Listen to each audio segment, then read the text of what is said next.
Boa noite, meus irmãos. Graça e paz. É uma alegria poder rever a cada um dos amados irmãos. Que saudades. Faz um ano que eu estive aqui.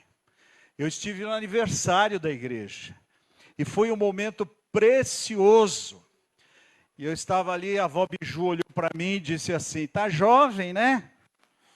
Aí eu falei assim: a culpa foi da minha esposa que me deu um shampoo para tomar banho, e quando eu saí ficou preto o cabelo. Aí ela disse: "Não, mas é o seu rosto." Eu falei: "É formol. A gente passa assim um creme de formol, vai conservando, né?" Pois é, meus irmãos, que alegria vê-los. Eu tive o privilégio de estar com os irmãos durante 10 meses. Meu ministério começou com um tombo. Os irmãos se lembram do... Quem não esquece, né? O senhor está rindo, irmão Antônio, mas doeu, viu? Aquele tombo doeu. Eu preguei, eu não conhecia direito aqui a parte geopolítica do templo, aí até lá, comecei, bumba, esqueci do degrau. Aí o Márcio me socorreu lá atrás, e aí eu falei: não dá para eu pregar de noite. Ele falou: então vem na Páscoa. O irmão Antônio que falou, né? Vem na Páscoa, venho. E aí começou, e foi um momento mais do que precioso estar com os irmãos aqui. Sinto a falta de alguns que já estão morando com o Senhor. O último, o irmão João Fraia.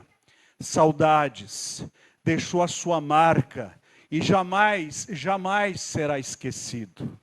E nós louvamos a Deus pela vida daqueles, tem coristas aqui faltando também. Mas eles não estão faltando no reino de Deus, porque eles estão cantando com Cristo, né? Para onde um dia nós todos iremos também. Por isso, ter Jesus é ter vida eterna, não ter vida até a morte. Até a morte todo mundo tem. Todo mundo pensa que tem, na verdade tem, vai continuar. Agora, quando nós temos Jesus, temos vida eterna na presença de Jesus. E aí faz toda a diferença, né? E eu vim, a família, os meus filhos todos aqui, só faltou a Milu. A Milu não veio, mas o resto já está todo aqui. E eu louvo a Deus. Tenho ultimamente, como disse o Márcio, me dedicado ao púlpito virtual. Quando eu voltei de Barbosa, no interior de São Paulo, como eu aguardei por um convite e não veio, eu disse: então o Senhor vai me dar um púlpito através do qual eu vou continuar pregando. E aí eu montei o meu canalzinho e agora está lá, o Ministério Essência Cristã. E eu sei que tem alguns irmãos que assistem aqui, todo dia. Tem vídeo lá direitinho. Hoje eu não pus porque eu já coloquei muito essa semana, o pessoal está entupido de mim, né? Mas todos os dias temos Ministério Essência Cristã. Eu quero convidá-los para que abram a santa palavra de Deus no texto de João, capítulo de número 15. João, capítulo 15.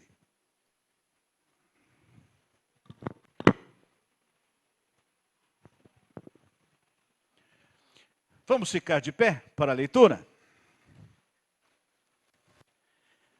Os irmãos não imaginam a alegria que eu estou de contemplá-los, de um lugar que eu contemplei muitas vezes, e de ver os irmãos firmes em Jesus. Não tem maior alegria do que essa. Não tem maior felicidade do que essa.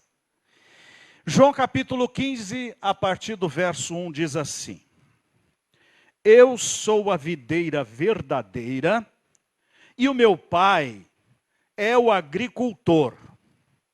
Todo ramo que estando em mim não der fruto, ele o corta. E todo que dá fruto, limpa, para que produza mais fruto ainda. Vós já estáis limpos pela palavra que vos tenho falado. Permanecei em mim, e eu permanecerei em vós. Como não pode o ramo produzir fruto de si mesmo, se não permanecer na videira, assim nem vós o podeis dar, se não permanecerdes em mim. Eu sou a videira, vós os ramos. Quem permanece em mim e eu nele, esse dá muito fruto, porque sem mim, nada podeis fazer. Porque sem mim,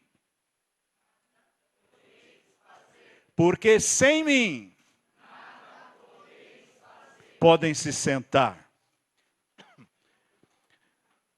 Quem assiste o meu canal, vê, vez por outra, a lavoura lá de casa.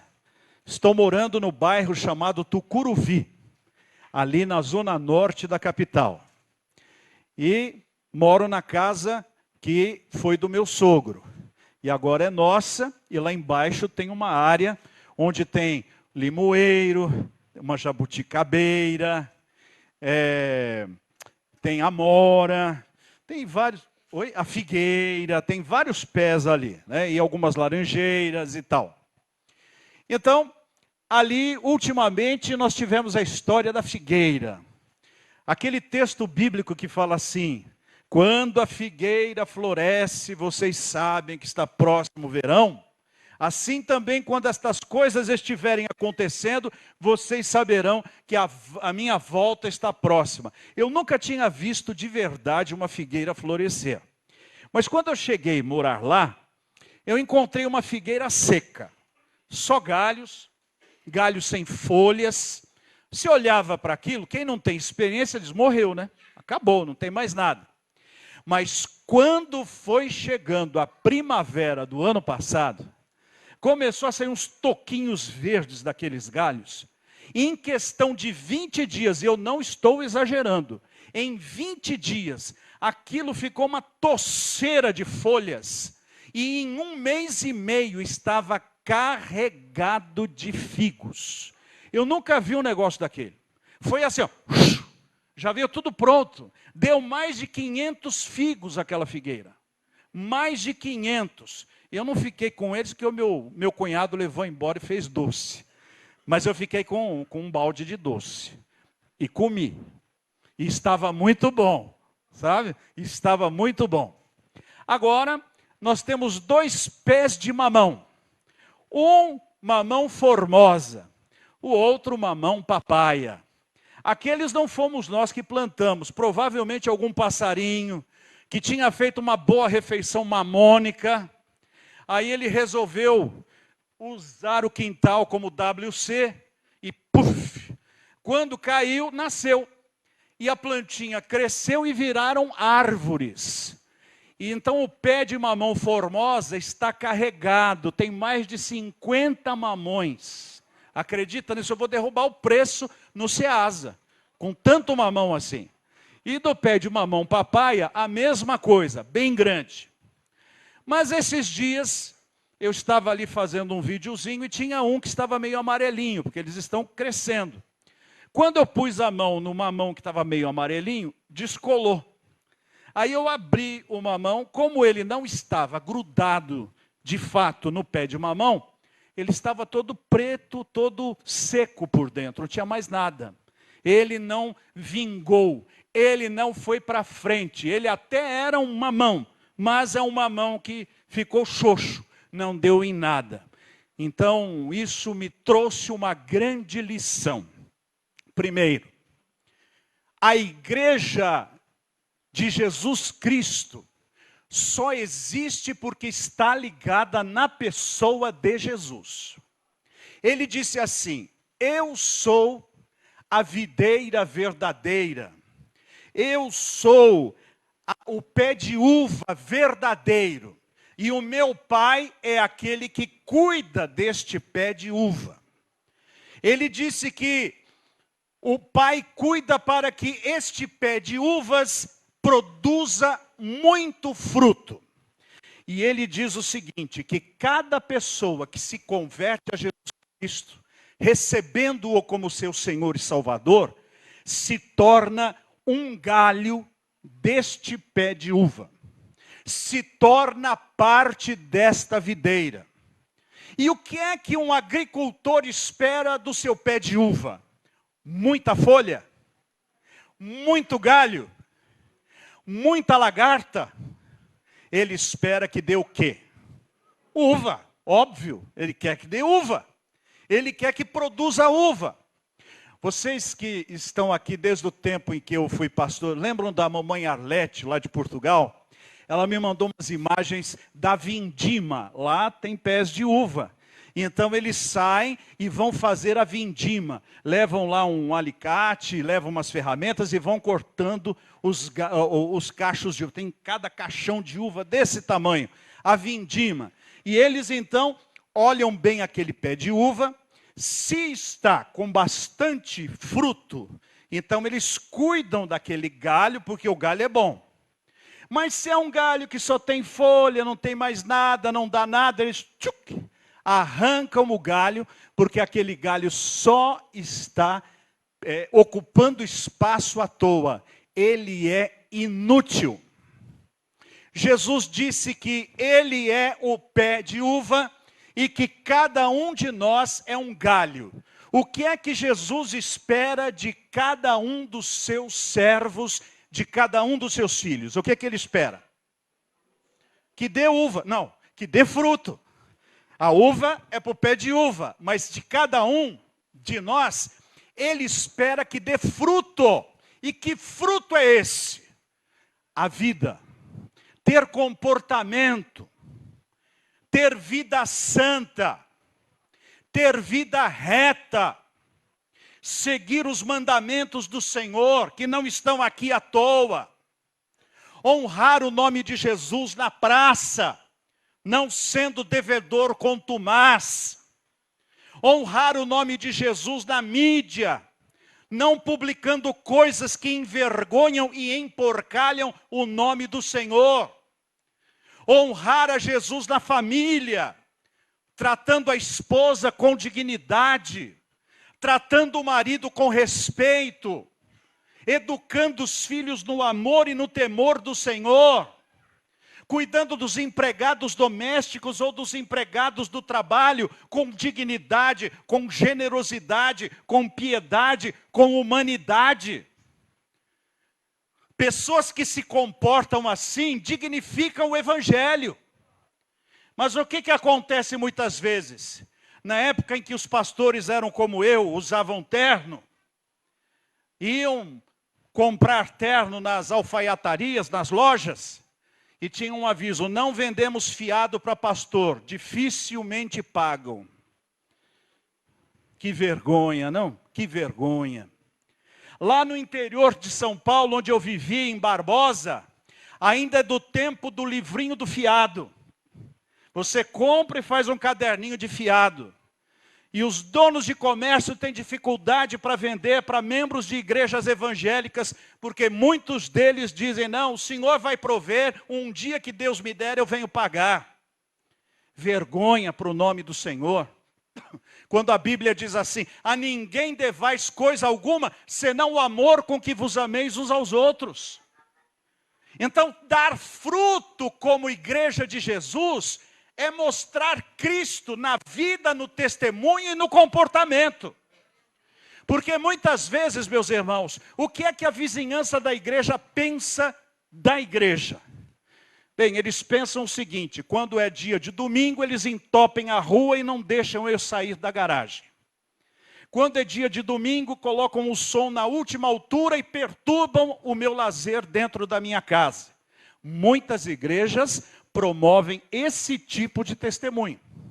Mas se é uma igreja que dá fruto para Jesus, as pessoas daquela rua dizem: aquela igreja é diferenciada, porque o povo cumprimenta, o povo respeita, o povo não aborrece, eles têm dignidade de quando vão colocar uma música, abafar para que não venha na nossa casa. Quando a gente está passando por alguma necessidade, nunca deixaram de vir aqui nos ajudar. Essa igreja vale a pena. Eu não sou crente, mas esse povo é de Deus.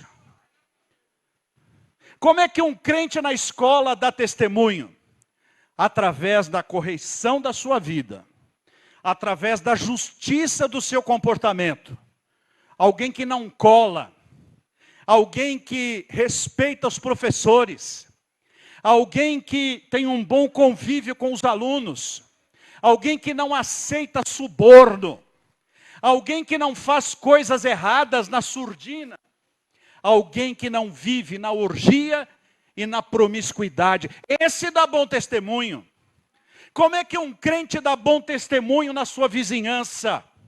Quando ele, na sua casa, vive aquilo que prega. Quando os vizinhos não têm que correr na sua casa para apartar briga, porque esses crentes oram gritando dentro da igreja, depois vem gritar em casa, ninguém suporta, a gente vai lá apartar, porque o marido quer bater na mulher. E os filhos, todos drogados aqui na porta, fumando maconha aqui na porta da nossa casa. Não, a verdadeira família cristã dá testemunho da graça de Deus na sua vida. Com respeito, com consideração, com filhos e filhas que honram os seus pais, que não envergonham o evangelho, que não aborrecem o próximo e que estão sempre disponíveis para serem um vaso de bênção. E o meu primeiro professor da escola dominical, o irmão Joaquim Aguiar, eu me lembro, eu estava na escola dominical com 14 anos, em 1980, e ele dizia numa das suas aulas, sabe como o crente deve ser conhecido? Então você vai numa rua e fala assim, aqui mora fulano de tal. Aí a pessoa diz assim, fulano de tal eu não conheço, mas se você estiver perguntando onde mora um santo, eu sei. Onde mora um homem de Deus, uma mulher de Deus, eu sei. Porque se tem uma pessoa diferenciada aqui nesse quarteirão, é aquela família. Eu acho que é deles que você está procurando. Pode ir lá. Dar fruto. Como é que a Igreja Batista, a primeira de Ribeirão Pires, pode dar fruto? Orando. Muito pode a oração de um justo em seus efeitos. A oração nos traz a graça de Deus e o poder para enfrentar todas as lutas, todas as tentações, todas as provações. Nós não devemos orar apenas quando estamos em público. Não devemos orar apenas quando somos chamados. Mas devemos orar dia e noite. Nas convocações desse grupo que está orando 3 vezes por dia. Amém. Mas orar é a tempo e fora de tempo. É a oração que nos dá poder e nos dá graça. Os irmãos lembram quando nós começávamos os cultos naquele tempo? Irmão Antônio, como é que a gente começava os cultos? Orando no fundo e depois quando vinha aqui, o que a gente fazia? Ajoelhava e orava. De joelho é melhor, de joelho é melhor, na alegria ou na dor, sempre orar ao Senhor, de joelho é melhor. Orar. Orar é uma identidade do bom crente, e a primeira de Ribeirão Pires deve ter oração como base da sua vida. Segundo, meditar na palavra.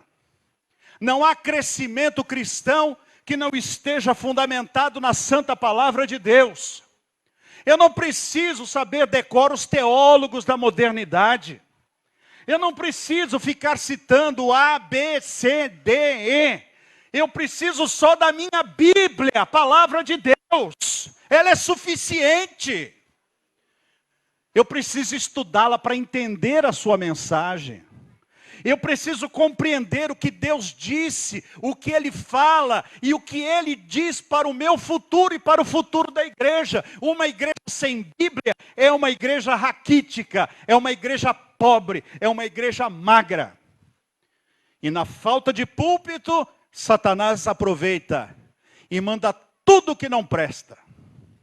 Hoje em dia os irmãos sabiam que tem inteligência artificial pregando o evangelho, entre aspas? Sabiam?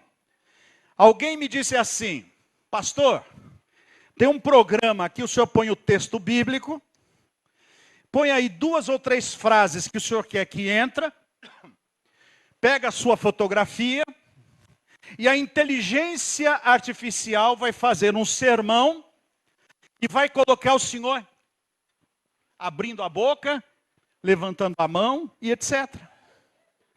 Os irmãos não sabiam disso não? Ontem foi um caso, não no caso de uma pregação, mas no caso de um remédio. Porque há mais ou menos um mês e meio atrás, essas moscas volantes resolveram aparecer aqui. Enquanto eu falo, elas estão por aqui. Coisa de velho. E aí então passou uma propaganda de alguém que tinha um remédio maravilhoso para o olho. E aí um tal médico estava ali dando o seu depoimento e falando e citando a sua graduação e tal, e apontando caminhos e dizendo que na sua geladeira você tem as coisas para fazer o tal do elixir dos olhos. E eu falei, está interessando. E ele falando, e no fim, ao invés de dizer que era para eu comer cenoura, ele mandou tomar um preparado que ele vende por baratinho, preço de R$ 500, para que você tomasse. Mas eu comecei a prestar atenção naquele médico, peguei o nome dele, fui atrás do CRM, fui procurar, diz que ele ganhou 3 prêmios de oftalmologia. Se ganhou 3 prêmios, então ele é muito conhecido. Se ele é o melhor médico de São Paulo, mais ainda, ele não existe. Ele é inteligência artificial, e eu peguei no pulo, porque aquela voz é voz de sintetizador de inteligência artificial. Pegaram a foto dele e eu percebi que ele dava 2 torcidas para cá e uma para cá. Toda frase que ele falava, eu falei, esse negócio está muito esquisito. E depois ele começou a falar, porque o remédio bom de soja, ninguém fala soja se for brasileiro. Só se eu for argentino e vou aprender o português, eu falo soja. Mas ali aquele soja identificou, aquilo é falso. Por isso hoje até digo para os irmãos, tomem cuidado com o que vocês veem na internet. Tomem cuidado com o que vem no celular. Porque muita mentira será construída com esta inteligência demoníaca. Tomem cuidado. O Evangelho de Cristo não precisa de inteligência artificial. O Evangelho de Cristo precisa do poder do Espírito Santo. É Ele quem nos reveste de autoridade para estudar a santa palavra dEle. Eu não preciso de mais nada. Se eu orar, se eu estudar a palavra e se eu tiver comunhão com os meus irmãos. A comunhão é fundamental. A igreja primitiva se destacava no meio do judaísmo porque tinha comunhão, tinham tudo em comum. Partilhavam da refeição, havia temor, atentavam naquilo que os apóstolos ensinavam, partiam o pão de casa em casa, isto é, eram uma família de Deus. E nós somos chamados como igreja para sermos família de Deus. E na família tem que haver respeito, na família tem que haver consideração. Nós não somos objetos descartáveis. Usou, joga fora. Esquece que esta pessoa existiu. Não, somos seres humanos. Deus não nos trata com desprezo. Deus nos trata com dignidade. E dentro da casa do Senhor, cada pessoa é preciosa, é importante, é digna, é alguém com quem nós devemos primar por ter respeito, consideração, oração e comunhão. 3 coisas, meus irmãos, tão simples e pequenas, para que nós sejamos galhos que dão fruto, galhos que dão cachos de uva. Se nós orarmos, se nós lermos a palavra, se nós mantivermos comunhão uns com os outros, sabe o que acontece? Acontece o mesmo que acontecia na igreja primitiva. Deus ia acrescentando dia após dia aqueles que iam sendo salvos pela sua graça. Deus vai juntando o rebanho. Deus vai trazendo. Um fala para o outro, um compartilha com o outro, e chega e bebe da água da vida, e partilha da amizade, e sente a graça de Deus, e Deus vai transformando a vida de cada um de nós. Eu aqui da frente, eu estou olhando para muitos irmãos e eu conheço a sua história. Eu conheço a sua vida. E eu sei o quanto Deus já lhe transformou. E o quanto a beleza de Cristo já aparece em você. E isso é todo dia. Cada dia nós melhoramos um pouquinho mais na presença de Deus. Cada dia o Senhor nos talha um pouco mais. O Senhor nos molda um pouco mais. E sabe qual é o propósito de Deus para com cada um de nós? É que nós tenhamos a beleza de Cristo estampada na nossa vida. Não é o que dizia aquela velha canção? Que a beleza de Cristo se veja em mim, toda a sua admirável pureza e amor. Ó, tu chama divina, todo meu ser refina até que a beleza de Cristo se veja em mim. O dia que alguém olhar para nós e ver a beleza de Cristo em nós, nós seremos um galho com um baita de um cacho de uvas. E Jesus procura as uvas. De quando em quando Jesus vem colher os seus frutos. Ele fez isso com a figueira. Se ele fosse lá na figueira de casa, entre outubro e novembro, Jesus ia ficar uma meia hora debaixo da figueira, comendo daqueles figos maravilhosos, porque tinha bastante. O duro é quando Jesus vai atrás da figueira e quando chega lá, o que ele acha? Folha. Ô, figueira boa, está cheia de folha.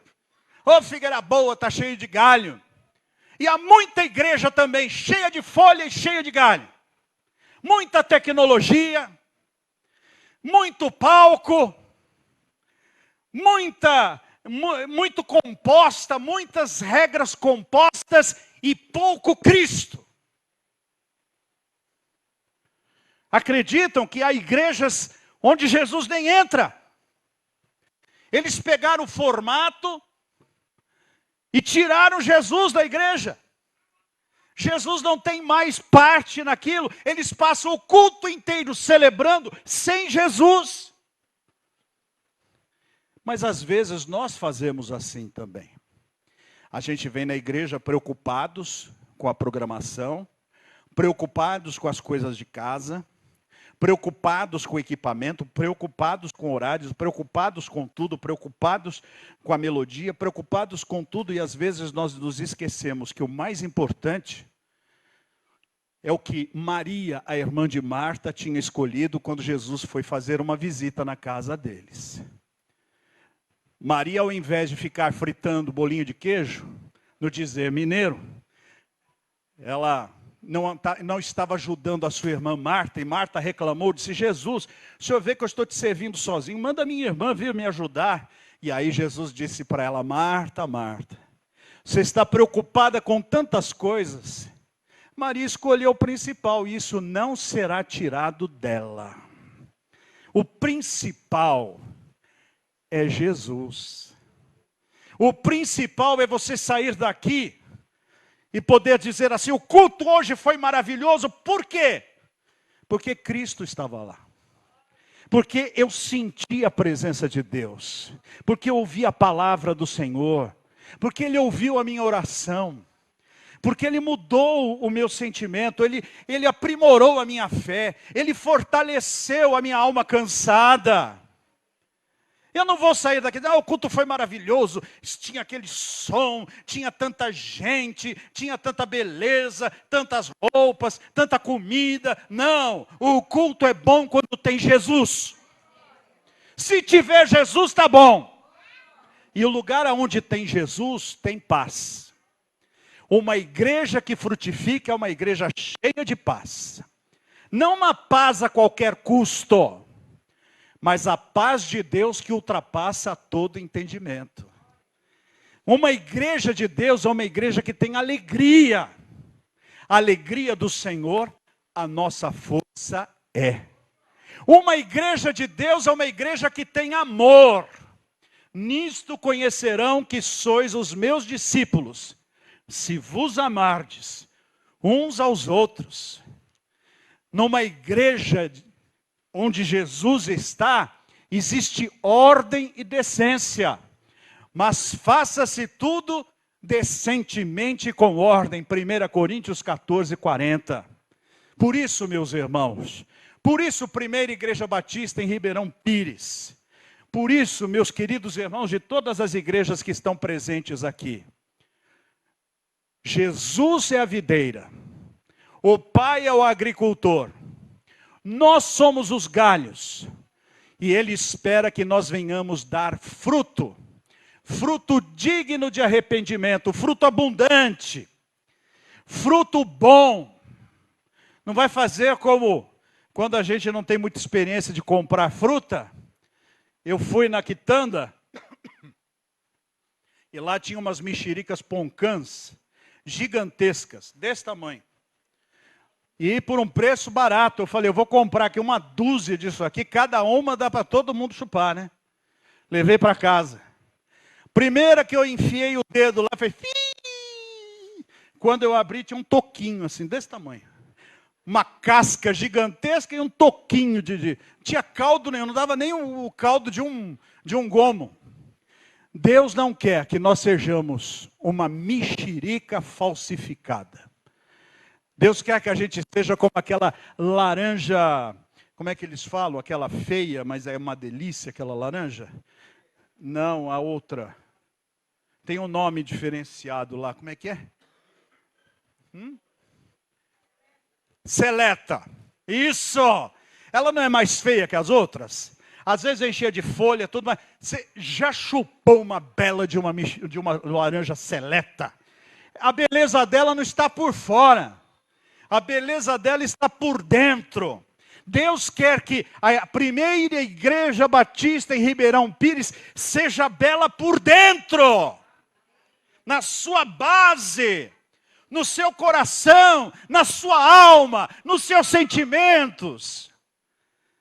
Então, se há um presente que nós podemos dar para a igreja, é o compromisso de sermos galhos que vão dar frutos bons para a glória de Deus. Eu quero fazer isto. Você quer fazer isso também? Então, eu quero orar por cada crente, cada pessoa que está aqui, que deseja ser um galho da videira do Senhor e que quer dar mais fruto, e fruto digno de arrependimento. Se for o seu caso, fica de pé, e eu vou orar pela sua vida, como vou orar pela minha também. Deus abençoe, Deus abençoe. Eu quero dar mais fruto, pastor. Fruto para Deus. Fruto fácil de ser achado. Não aqueles escondidos que ninguém vê, não. É fruto bem aparente. Fruto que louve a Deus. Fruto que traga um doce para a vida. Eu vou orar. Se você crê que Deus vai atender a minha oração, feche os seus olhos e diga amém aquilo que eu falar, ok? Senhor Deus Todo-Poderoso, Jesus é a nossa videira. Nós somos galhos desta videira. Ó Senhor, quantas vezes temos dado folhas e não temos dado fruto. Quantas vezes, ó Deus, temos dado larvas, mas não temos dado fruto. Perdoa-nos, Senhor. Perdoa-nos, Senhor, como aquele velho hino que o irmão João Fraia gostava tanto de cantar. Perdoa-nos, Senhor. E agora, Pai, opera em nós o querer e o realizar e faz com que haja fruto. Fruto digno de arrependimento, fruto palpável. Ajuda-nos a orar. Orar dia e noite e orar confiando. Não uma oração sem fé.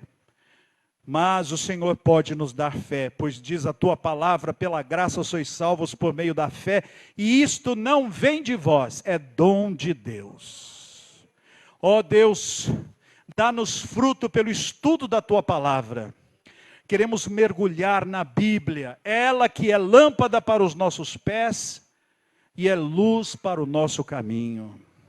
Queremos, ó Deus querido, mergulhar na comunhão com os nossos irmãos, uma comunhão verdadeira, não uma paz a qualquer custo, mas um coração perdoador, acolhedor, ajudador.